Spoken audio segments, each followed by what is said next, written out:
Hi, I'm Stanley, and I have a big treat for you, and I know it's going to be a big treat for me. I'm here with one of the top talents in the comic book business, Jim Lee. Jim, it's great to see you. How do you do, Sam? Listen, you know, the old gag about our parents are the only ones who can tell us apart, right? My namesake over here, Right. And I'm proud of it. Jim, before we get into the artwork and the things that everybody wants to see, I just want to know a little more about you. Don't ask me why, but where are you originally from? How did you get here? How were we lucky enough to have you? Oh, boy. Well, basically, I was born in Seoul, South Korea.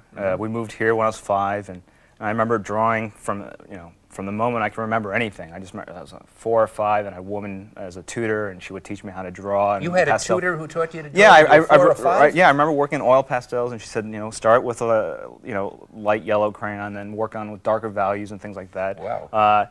I still feel I use that knowledge today.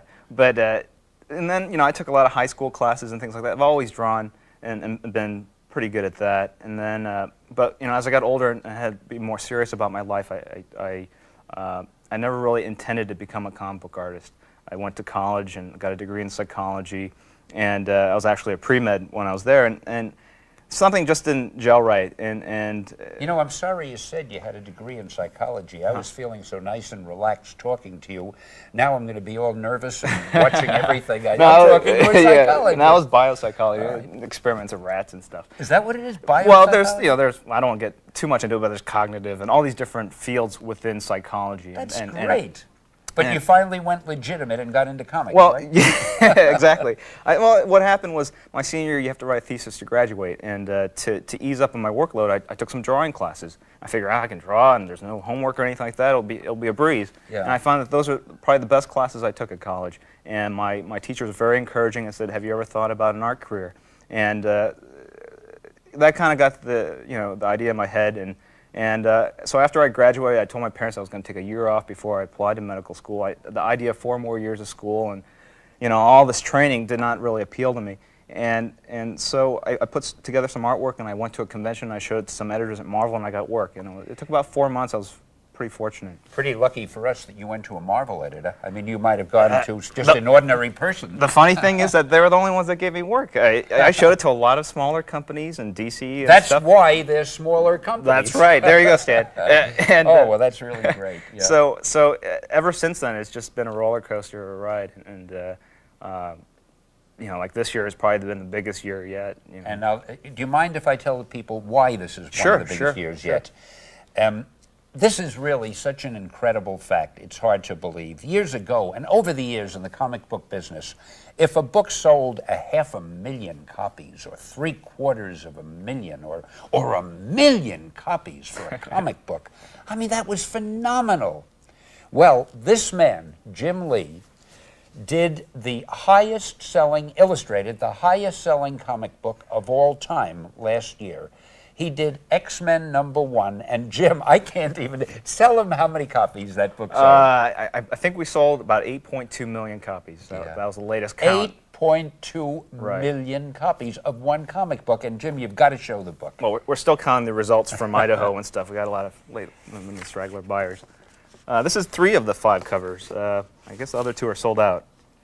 But they're all X-Men #1. They were all released in August of 1991. Even Jim can't get them all. Now, I think you better explain what you mean by 3. Usually you do a comic book and it has 1 cover. Right. What happened over here? Well, basically, recent history has shown that when they produce a #1 comic, especially of a popular title like Spider-Man or X-Men, there's a very strong response from the audience, the collectors and the readers. They'll buy multiple copies because they like it so much and they see it as an investment. So there was a feeling that they knew they were going to sell millions of copies going into it, and the feeling on everyone's part was, why not give them something extra?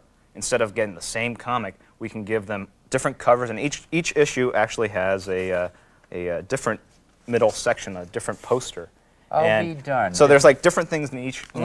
Let's see that poster, and let's see this poster. Let's check out all the posters. And hold it up long enough and give the camera time to get on it, because this is really interesting. These are 2 separate posters, the same book, but different editions of the same book, wherever the camera is. I hope I'm holding these the right way. And here's a 3rd poster here, right? Right. And there were actually a couple more that you don't have with you. Right, the special edition had an inside poster and a little sketchbook in the back and everything. And they're all different. Wait a minute, isn't this the same as No, the poster is Am I in showing the middle. the wrong one? Yeah, there's like a middle ad here. So anyway, this is the poster here. This is why they moved me out to the coast. I do things wrong occasionally. That's the poster, okay. Yeah. So anyway, and also the covers line up to make one larger image. This is getting a little tricky. Oh, that's great. It's one of these. You want me to help you? Yeah, it's one Where of does this one go? I you mean this would be one picture? Right, right. And there's one more cover, and there's probably something in between these two. Or no, it's supposed to line up. I think. It does because there's the horizon line of the rocks, and it comes together. You're absolutely right. These line up. Right. That's great. Multifunction comics. Yeah, that's great. He says modestly of our books. Anyway, as I say, it's a staggering feat to sell over 8 million copies of one thing, and the multiple covers, of course. Now, what are you doing currently, Jim? Well, I'm still working on the X-Men. I think I'm on issue 8 or 9, something like that. You mean after selling 8 million copies, we haven't fired you? We're still letting you hang around? Yeah, I don't know. You know, aren't we nice to you? Yeah. They got to cut back. Basically, a kickback. What am I saying? Cut back. Basically, I'm plotting and drawing the book. A plotter is sort of a guy that comes up with a story but doesn't supply the dialogue. And so the concepts and the new characters and the new villains are created by me. And then you've gotten so much into the series with the illustrating it that now you want to contribute the story also. Right. So do you work with the writer and the editor and you say, this is the story I would like? I want you to know, I ask you these things as if I don't know, but I don't want people to think I'm really this ignorant, but I feel it's the way to do it, you know? No, I usually will talk with the editor, Bob Harris, first, and we talk about possible story ideas. He goes, no, yes. And I go, okay, we'll go with that, and I'll flesh it out some more, and then I'll oftentimes talk to the scripter, the writer who's going to supply the dialogue and tell them what's going to happen and get their input. And I, you know, there are people in the studio I work with that I ask them for input. Pretty much anybody and everywhere. You know, the fan mail that comes in, I read it and I'm affected by what they say. You know, this character should die, and I go, well, maybe they're right. You know, so I try to be in tune to what the audience wants and to what my editor wants. At the same time, try to put my own creativity in there, my own. Tell my own stories. You know, the funny thing is, we always feel one of the things I'm happy about at Marvel Comics is we do read the fan mail, every letter. Oh, yeah. And sometimes it can be funny, like with Spider-Man for years, 50% of the fan mail used to say, you've got to kill Aunt May. We hate Aunt May. We're tired of Aunt May. And we'd print those letters, and then the other 50% of the fan mail would say, if you kill Aunt May, we're never going to buy another copy again. So you have to use your own judgment, too. But it's great to see what the readers want, and man, they sure let us know, don't they? Oh, definitely, definitely. It's great getting the mail. Let me ask you another thing, Jim. You were talking earlier, and actually, I've known you, but we haven't really had that much of a chance to talk before, so I found this fascinating. You were showing me something that impressed me so much. You also know a lot about meme, don't you? Meme? Or mime. I'm always saying, you know, before I said the word, I say, I've got to say it right. I'm not going to say mime. That's probably wrong. It is mime. Right. It's from pantomime. That's how I'm going to remember. Right, it's one of those French things. Yeah. But somebody told me in France they say meme. Right. So if this tape goes to France, I'm correct. Harry, I mean, I don't know why they get into that whole different pronunciation. But show us a little bit about that, because you did a little before, and it was really great. Well, I like to use it. I took a class in college, a sort of extracurricular sort of thing, and when you should have been doing your psychology. Right. And what they do in mime is they have a thing called tick and tack. I think it's been a while, but it's the ability to create an illusion of weight or resistance when there's nothing there. And I actually think you can use a lot of those techniques, or at least the thinking behind it all, when you're drawing the comic books, because to create a successful book, and we'll go over there and I'll show you some stuff. I can't wait. Okay, you gotta take things to the extreme. You gotta if a guy's big and frightening, he should be huge. If a car is like skidding around a corner, the wheels should be coming up and smoke should be flying and papers should be flying. And the thing is, these are all little. You have to put clues and ciphers in to create the illusion of speed, of momentum, or whatever. And mime, it's sort of the same thing. You want if something is heavy, you want to see it on the face, and you want to see it in their arms and the way they hold their back and stuff. So if there's like a wall in front of you, you have this moment of total relaxation, and then as you press up against the wall, you create tension in your arm. So it's been a while. So and so if you have like a rope or something, this is another example. So if you're picking up a rope, you would grab it like this, right? And then pull like that, and you can see where the shoulders go, and every part of your body is moving. So if someone's pulling on this rope, you would feel it in the head, and all these things will move as the things as changes happen. And the thing is, there's no one pulling on this rope or whatever. I have to create the illusion of someone pulling on that rope, and that's what we do with comics. Is you have to create the illusion of characters jumping and hitting each other, or lifting a car. They just can't lift it like this unless they're incredibly strong, and that's the impression you want to get. But they should feel it, and there should be sound effects, and their face should be grimacing, and things like that. Oh, man, that was great. I used to put the sound effects in on the strips when I did. That was the thing I enjoyed the most. I lettered them in myself. Right. And I used to try to do them phonetically. I'd make up my own funny sounds. And once, I did a little caption that I was most proud of. I did a sound effect, something like Garumph, and I had 3 O's, G-U-R-O-O-M-P-H. Right. And I put a little asterisk, and on the bottom of the panel I wrote, obviously the 3rd O is silent. We got more mail on that. But what you just did is great, because basically it seems to me that every artist is really a director. You're directing your own strip, and you've got to be that way. You're working with actors. The only thing is you're working with actors that you have drawn, and I see that's even part of the note I have here. And can you give any examples? I can show you. As far as the directing goes, you want to... That camera is hungering for an example. All right, here we go. Example 1. This is a Xerox of a layout I did, and essentially it just tells the story, and it's very simple. It blocks out the figures, and it identifies the characters.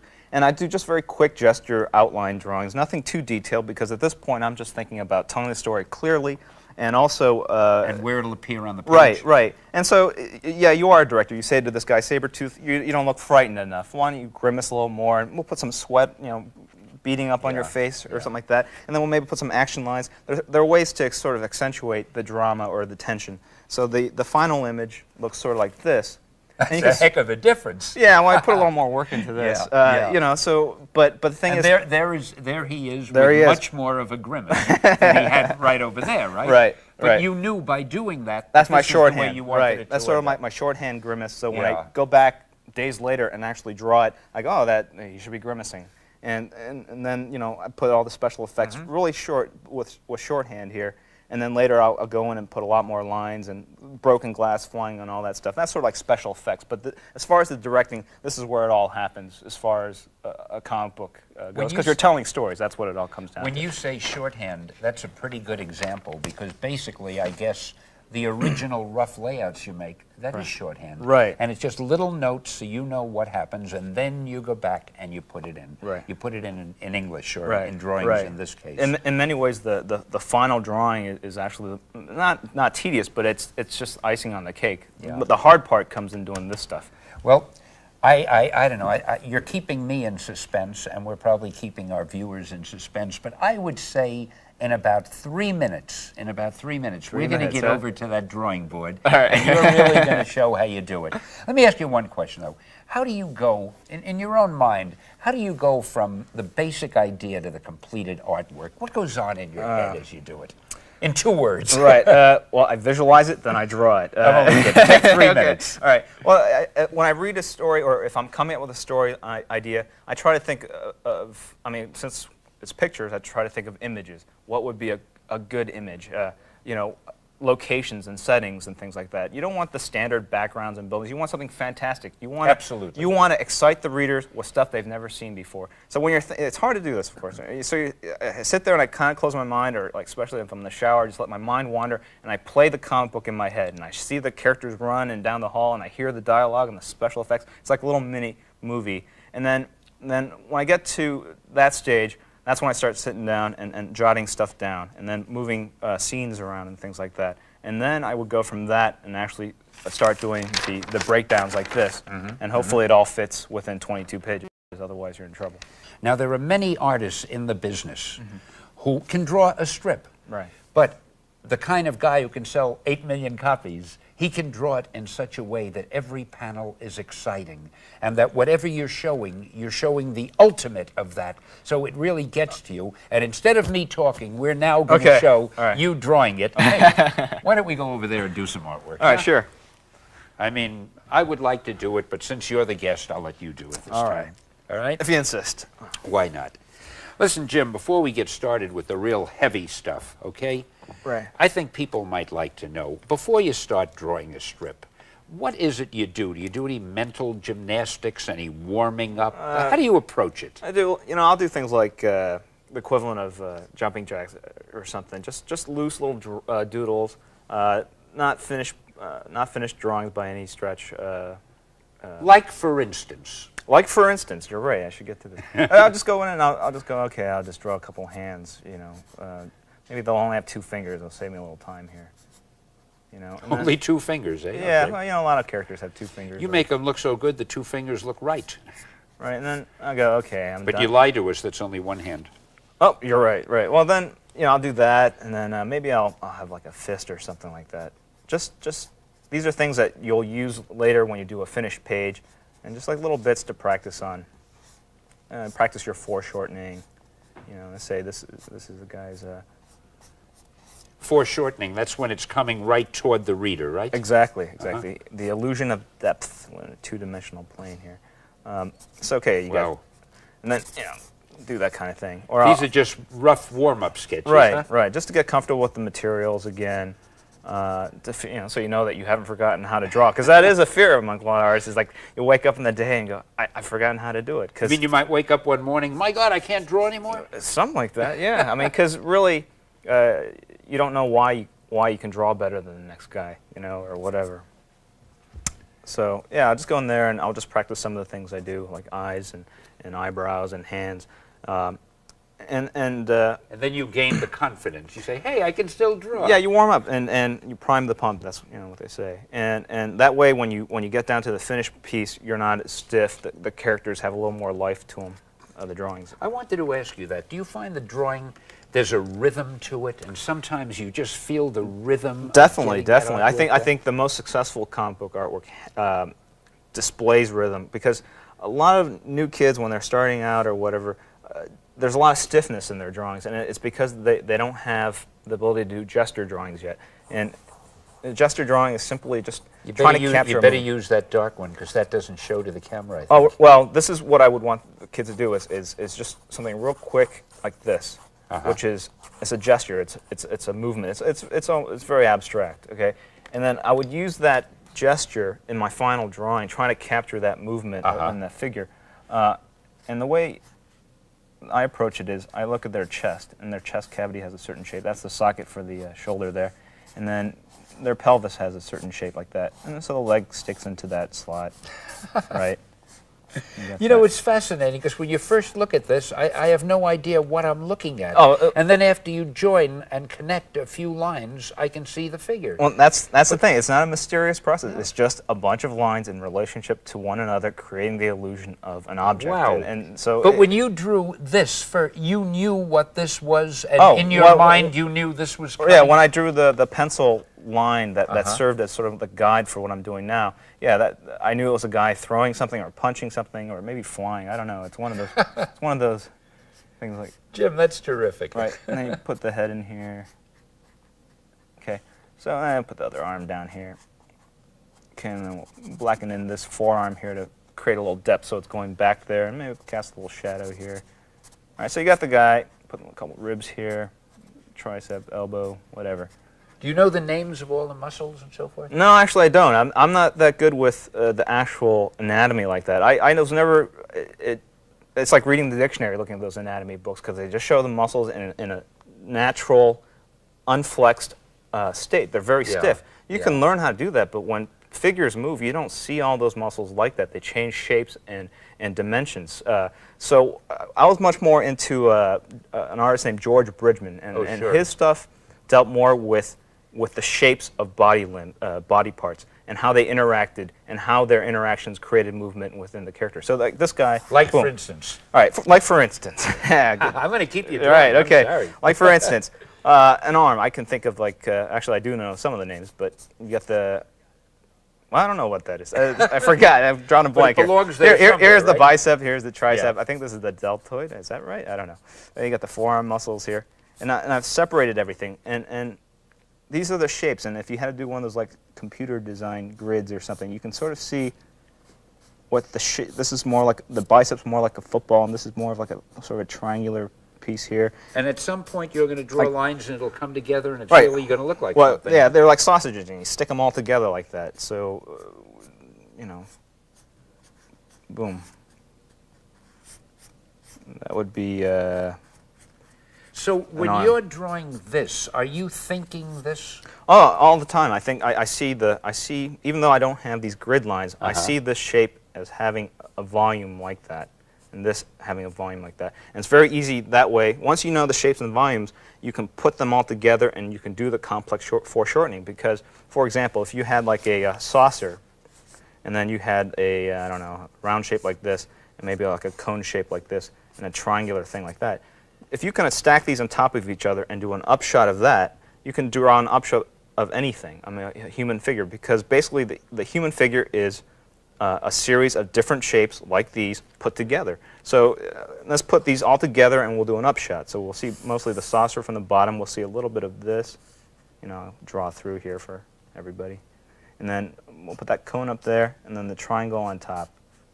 And create a little depth like that, right? So now if you can do that, you can do like a human face in perspective. I could do the Mona Lisa once I get that. You know, you find that break it down to the simplest shapes like the cylinder for the head and the neck and whatever. And now you're looking up at that face. This right. is under the chin, right? Right, right.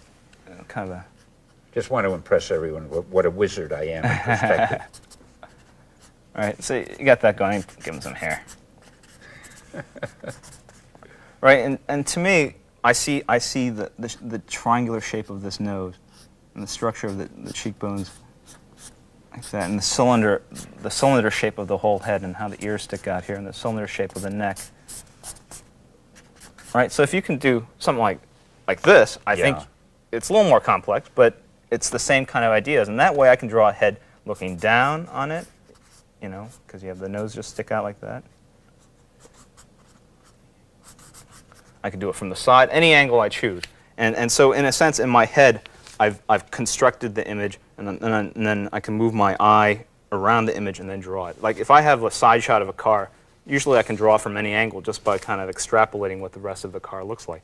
So it looks to me as if you can draw something and you could start at any point. I mean, if you want to draw a figure, you could probably start with the big toe and work your way up. Yeah, probably. Or with the ear and work your way down. What I wouldn't recommend doing that without first putting that little rough. That rough, because that way, if you start with the toe down here and you draw, you might find that the head goes off the page. And that's a common thing with kids. They start drawing and without thinking about the space they're drawing in and whether the drawing is going to fit on that page or not. Well, let's talk comic books. Right. Let's do the shape of a panel, and let's see, how would you handle, you're going to do a panel. Right, okay? well, let's say this is the panel. All right, this whole thing is the panel. Right, and a panel, it's one of those pictures that you see in a comic All right, book. now you want to draw, let's make something up. Okay, right go now. ahead, shoot. You want to draw, and this has not been rehearsed.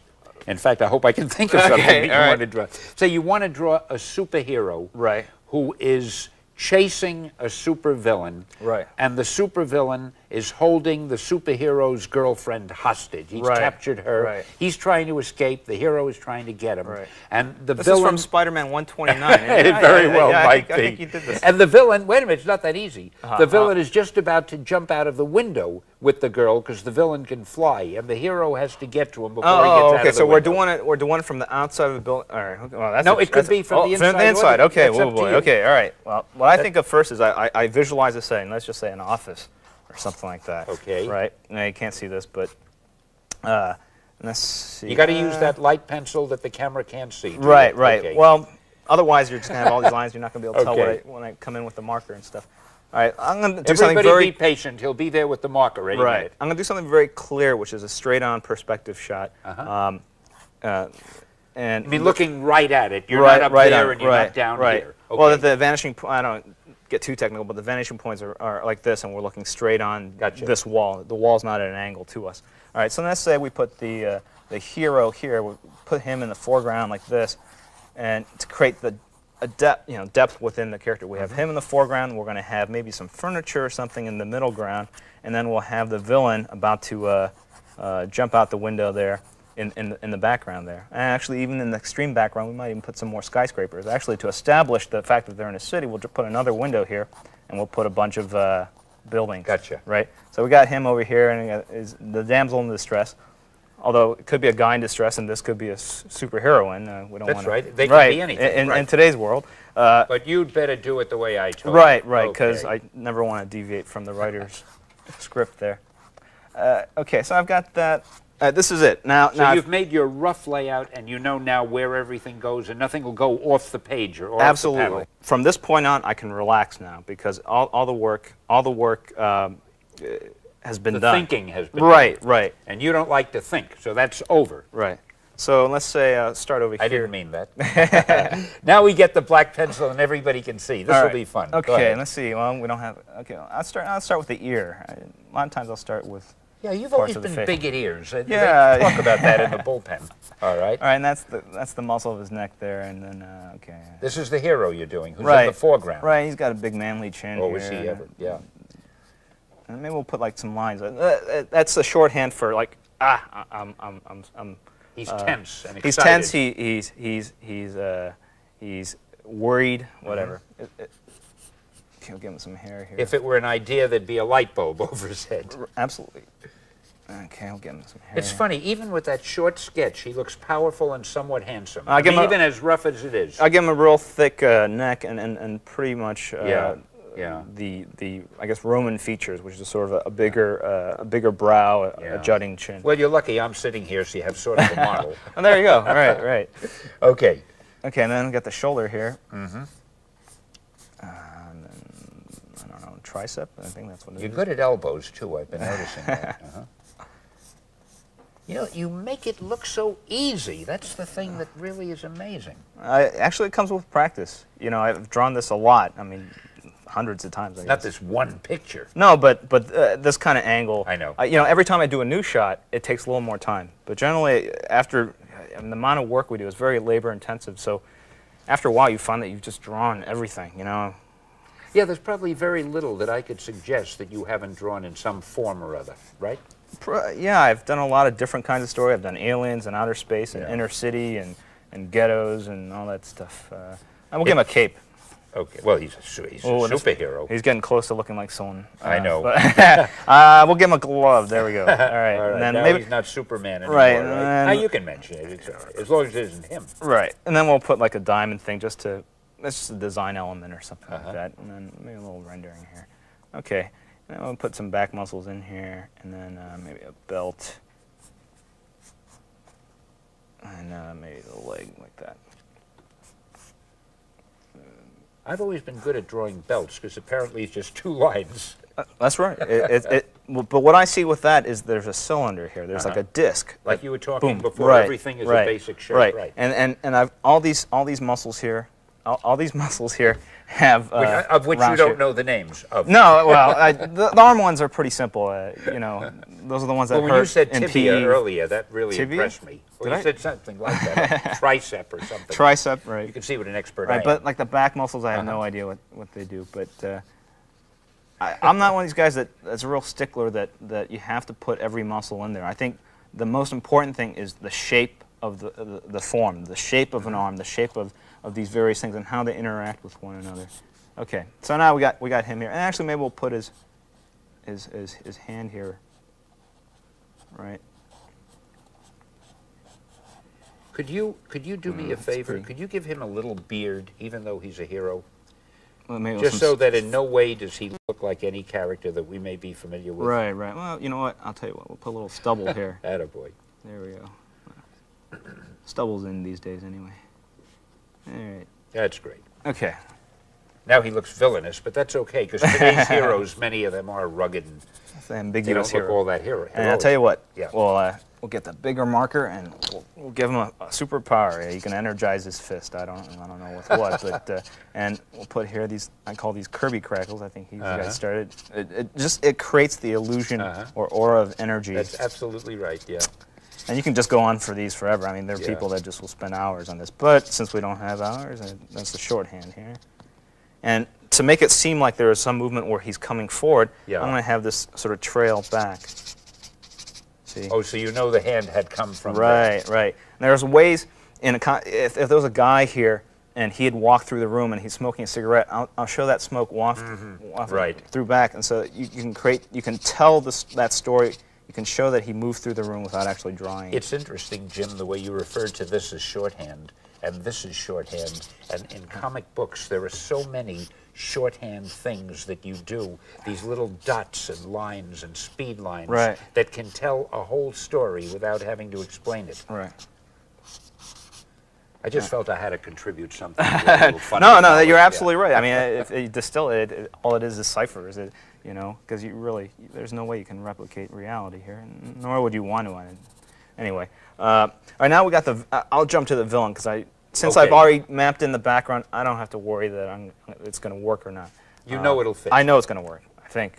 So okay, we'll give the evil guy the villain a cape too. That way I don't have to draw as much of him. And, that's right, because the cape hides a lot of the body. You got it. Smart. Right, and you know what? I think I'll even have the cape. Not that I would recommend kids to do this, right? But, you know, make it move like that. And from this comes 8.2 million sales, right? Well, there are a lot of people that helped. You know, Chris Claremont, the writer, and the whole Marvel marketing machine.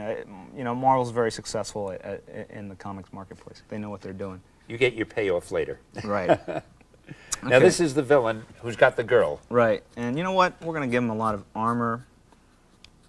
Because he is one powerful villain. Right, gauntlet. And we'll give him a couple spikes here to give the impression, a little fearsome aspect here.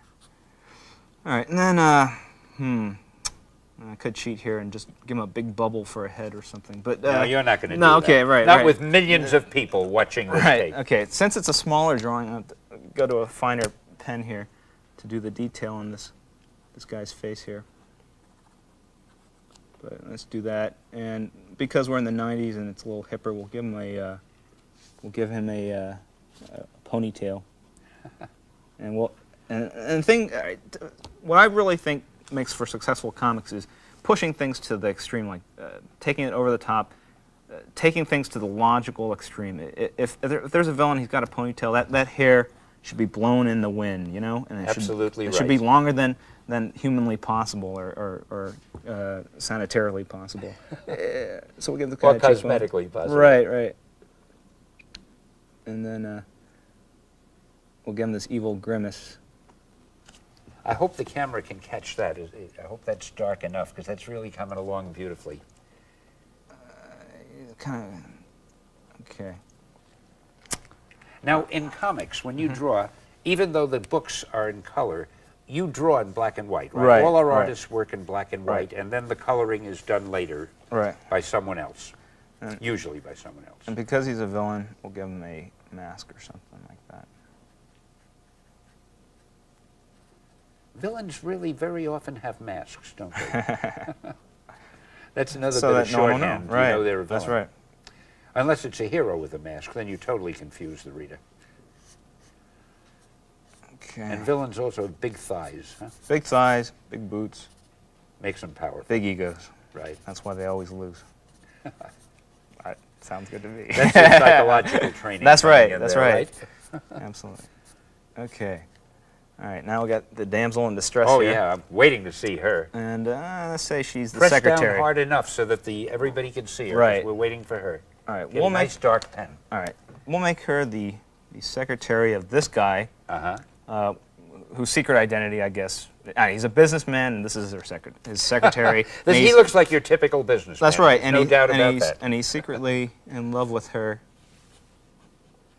You not only draw the picture, you get a whole story in your mind when you do it. Well, that's the best. That's the best. I think the more successful artists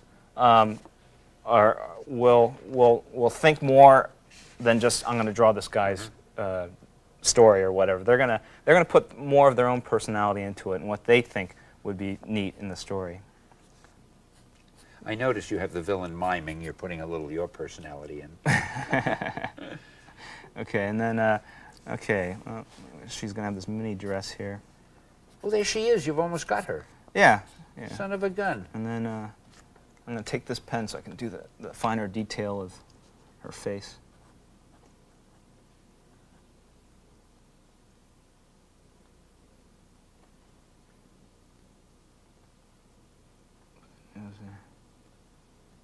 I'll give her sort of a 90s short little bob there. Some earrings.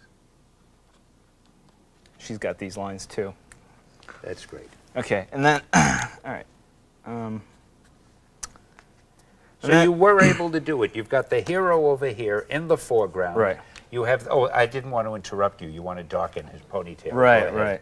And then I'm going to put this window here. Uh-huh. And of course, most skyscrapers, well, at least some of them, you can't open the windows. So we'll establish part of the story right now. We'll say, look, he broke the window. Absolutely. Right, there we go. We'll put the glass he's strong. in here.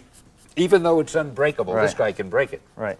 And the thing about, I tell kids is be observant of everything. If you're in a dentist's office, look at it and try to remember what a dentist's office looks like, because you'll have to draw a dentist's office someday, and it's hard to find that kind of reference. You can just pull it from memory. They're too busy trembling. Right. So if I see broken glass or something like that, or a car that's destroyed, I'll look at it and see what kind of shapes and how the glass will break and the lines that you get out of that. Well, you're known for your broken glass, and now I can see why. And of course, you got to make it. You got to make it realistic. The glass has to be on the floor. Right. Some would have Naturally. fallen in, right. Some outside. Right. Whatever. Okay. So we put some glass here, and then we'll put a table here in the middle ground, which is Basically, what you're talking about as you talk, as you draw, these are pretty much the thoughts that would go through a comic book artist's mind as he draws the strip then. Mm-hmm. You got to supply all the background stuff. You got to supply make it look real. You're the costumer, director, props guy. You have an unlimited budget. You just have time constraints. That's what it comes down to. Now let me ask you, talking about making things look real, what do you think makes, there are so many comics, some do better than others. What makes a successful comic? What's the difference? I think it's putting the thought and care into it. A lot of people just want to draw heroes, or they just want to draw women, and they'll slough off on the backgrounds, or slough off on the storytelling, and you got to care about every aspect. It's all got to be good. Yeah, and I think all the guys that are very successful at it are the ones that have the passion to put the time in on every aspect of it. To the broken glass on the ground, and if I in the next panel I do a reverse shot of this, I'm going to make sure the backgrounds are as close as I can get to it. You just don't want to be sloppy with it, and you want to have that dynamic feel. Well, you know what might be interesting also. I think if we could grab another sheet of board now. Sure. Although I know you want to show off how you draw skyscrapers in the background. Well, let me hear your idea first, and then I'll stop. It would be cute if you could draw two little panels. Right. One, what you might call the right way, and the other the wrong way.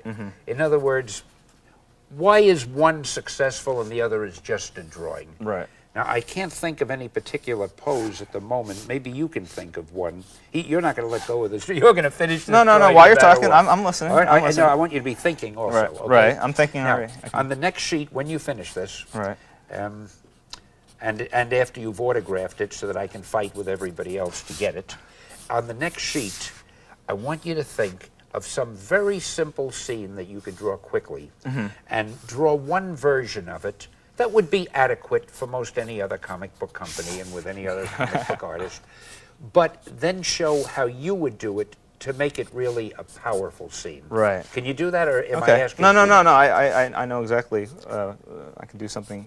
I finally met somebody who understands what I said. That's really great. Anyway. Hey, that is really great.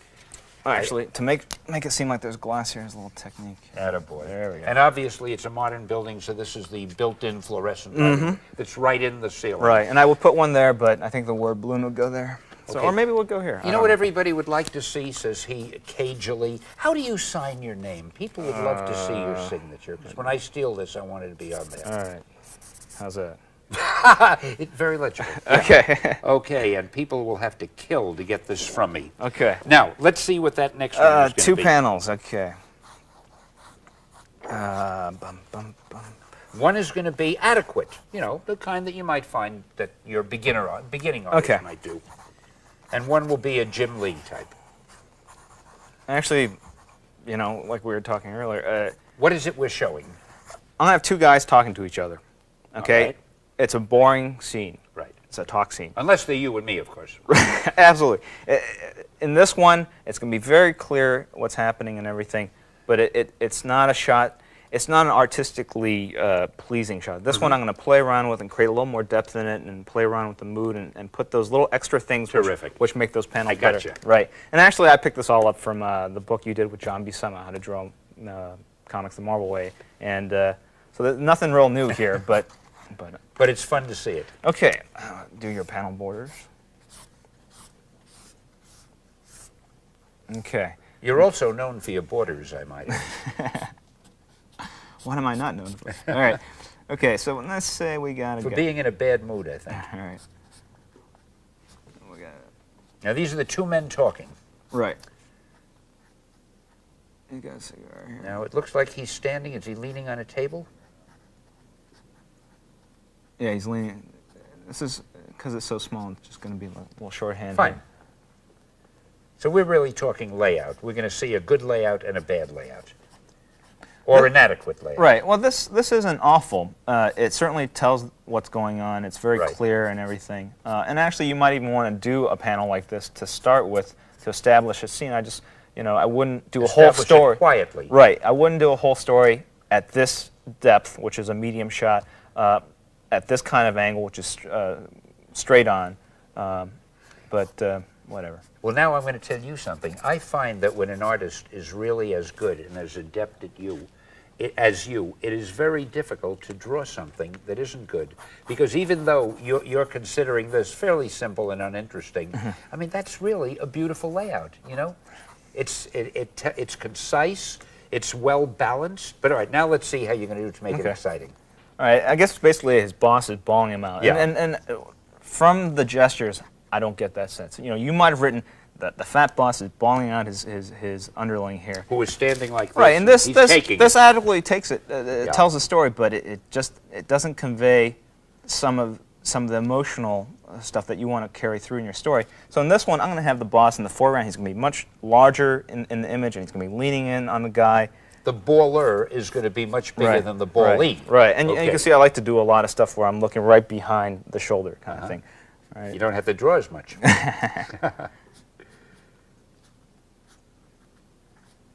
Now, this is going to be a Jim Lee bawling out.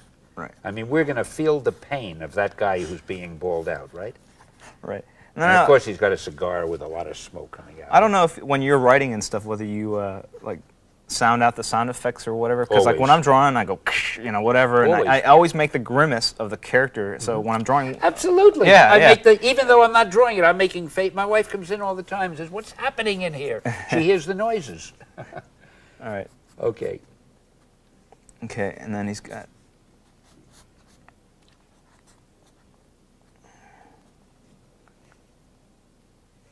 And then this guy, to show that he's being flustered here, I'll have him reach in on his collar there.